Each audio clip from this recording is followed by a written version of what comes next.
Hello everyone, welcome back to my class.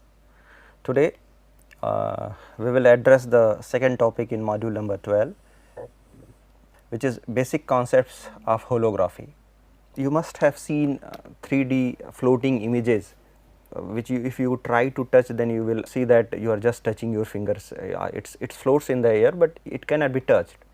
Yeah. In today's lecture we will learn how to form these images and what is the drawback of usual images which we shoot using our camera or which we see in the photographic plate.